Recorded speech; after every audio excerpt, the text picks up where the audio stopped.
Ngayong araw, pag-uusapan sa Senado ang draft report ng Senate Blue Ribbon Committee tungkol sa umano'y katiwalian sa flood control projects. Ayon sa chairman ng komite na si Senador Ping Lacson, kasama sa mga pag-uusapan ay kung may posibleng pananagutan si Pangulong Bongbong Marcos sa flood control scandal. Ang rekomendasyon namang kasuhan sina Senador Jinggoy Estrada at Joel Villanueva hindi na raw mababago. May unang balita si Mav Gonzalez. Magpupulong muli ang majority senators para linawin ang mga agam-agam sa draft report ng Senate Blue Ribbon Committee ukol sa flood control anomalies. I hope so.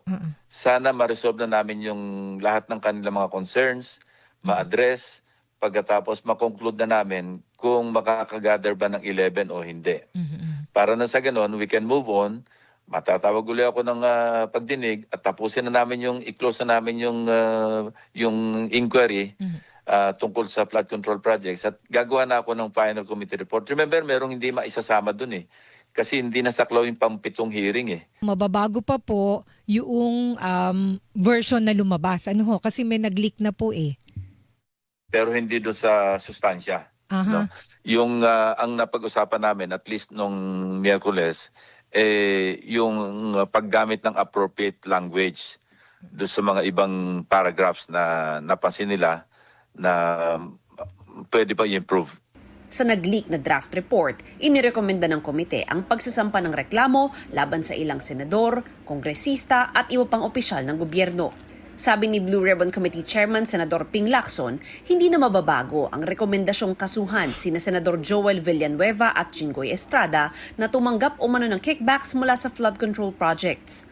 Hindi, kasi napaka-awkward. Kasi yung kay Senator Villanueva nga, di ba ang sabi ng DOJ, submitted for resolution. At least ang narinig ko, 3 out of 6 cases na isinampalaban sa kanya ng NBI, na ang iba naman doon o karamihan ng mga ebidensya nanggaling din sa pagdinig ng Blue Ribbon So kapag iniba namin yon at hindi namin nirekomenda for the filing of appropriate charges through a preliminary investigation, parang napaka-awkward naman dahil nangyayari na nga Nasa ibang kategorya naman aniya ang iba pang kasalukuyan at mga dating senador na nabanggit sa mga pagdinig ng komite.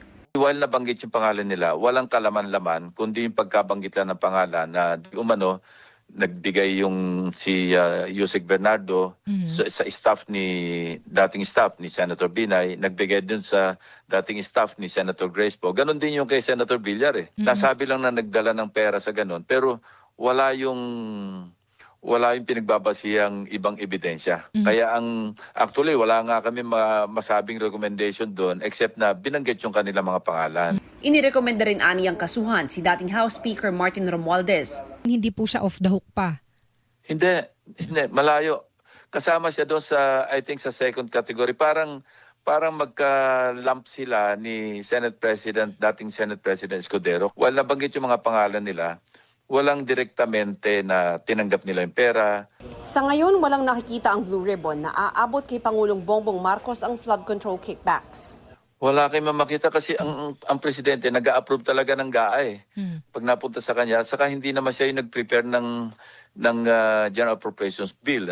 Anyway, sabi ko, work in progress. I-review namin ulit. Pag-uusapan namin kung ano yung nararapat na pagtrato, kung ano man yung possible culpability ni Pangulong Bongbong. Sabi ni Lacson, na-highlight sa nag-leak na report ang mga reklamo, pero ang importante aniya na laman ng report ay ang proposed legislations. Kailangan makakuha ng 11 pirma ang committee report ng Blue Ribbon bago ito maisponsoran sa plenaryo. Ito ang unang balita. Mav Gonzalez para sa GMA Integrated News. Gusto mo bang mauna sa mga balita? Mag-subscribe na sa GMA Integrated News sa YouTube at tumutok sa unang balita.